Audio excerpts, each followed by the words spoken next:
Okay, back to the chakras. So now the reason some of this information gets a little twisted in my head is because some of the information that you see and that I've seen, again, is manipulated information. And so, I get these things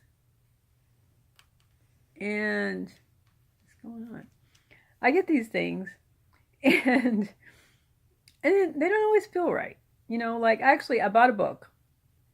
And in the book they were talking about ways to activate your chakras, to keep them balanced. What they say, keep them balanced. And I already read something else about the light isn't always good. And they were talking about bringing light in. But admittedly, they were talking about the central sunlight. They weren't talking about the other light, the false light. So, anyway, so I'm reading it, and it sounds interesting. And I kind of started half doing what they were saying, but they were saying be careful and all this stuff. And I was like, okay, I get it. So I'm just going to read it. I'm not going to do it. I'm going to wait. And before I could actually do it, I did some research. And I found another way to do it that made more sense, right? And so I kind of leaned away from the book. And I was learning how to tune my chakras by singing the tones. It's called chakra toning. And I like to kind of sing songy, and I thought, well, that sounds like a cooler way to do it. And you obviously pick the ones that you want to balance, or you do them all. And basically what it is the letters of the alphabet.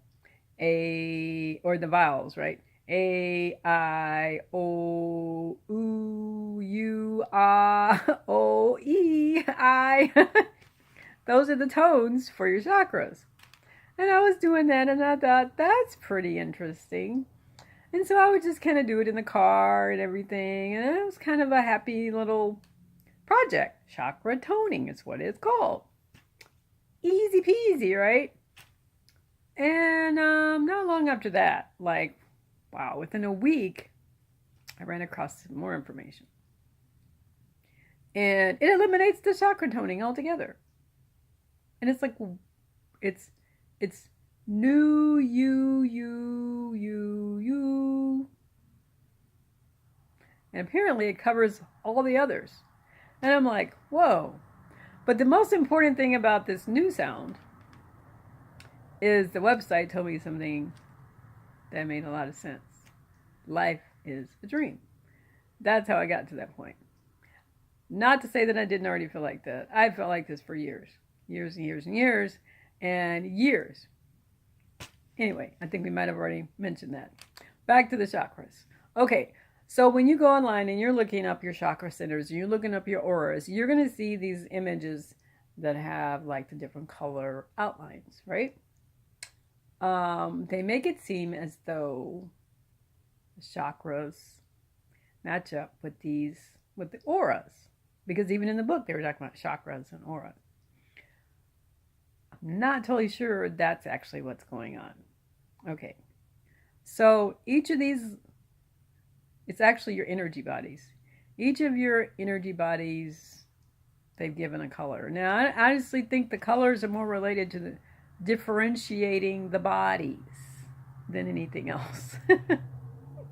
So, can you see how this is confusing? If you're thinking chakras and you're thinking auras, and you see this picture with the pictures with the reds and the blues and the purple, the yellow, the green, and you're thinking chakras and auras. But what if it's just a picture giving various colors to indicate different levels?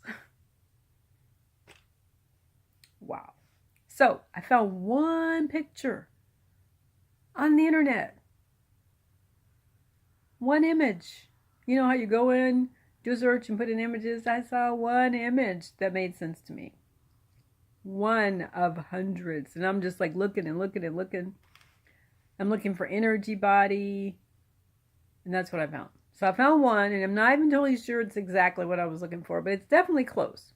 And so what it has is physical body. The next level it has, I think it actually may have an extra level, but I know it has astral, etheric, eternal. It's got like 5 or 6, and there's either 5 to 7 levels of energy bodies. That means that's how far we have to go to experience our real life, past all these levels. And you could work your way there and take some time, but just know that it's there. It's available. The more open you are to it, the faster you'll get there. But there will be manipulations on your way, scary people, weird things happening, shadows. I've already been seeing shadows, but I'd be honest, I've been seeing shadows my whole life. It's not that, it's not that different. But singing the new will bring things to you. I knew that. Again, I've already had that. You have too. I know you have. You're like, what? What did I just see? Yeah, and then you just ignore it. We all do. It's because it's where you put your awareness, is where you're going to be. So be aware. Your life is in your dreamscape. Okay, so I don't want to tell you everything so much as I want you to experience it. And then you can ask questions. I think that is better. That is definitely the better way to go. So if you want to sing the new before you go to sleep, you will be on a better level. You'll be in a better place, I believe. But just be aware that when you're sleeping, that you're really living your life. If you want to learn lucid dreaming, that might be a way. I'm considering it. I've always thought it was cheating because I thought if you were supposed to learn something in your dreams, then lucid dreaming will be cheating. But if I'm using it to learn a technique, that might make a difference to me. Now I'm thinking I might want to learn it. But again, the main thing is to realize that your dream world, whether it's the manipulated world or you actually get to go for the whole banana the first time, it is the real of this life. I'll be back. Probably not till tomorrow, but I'll be back.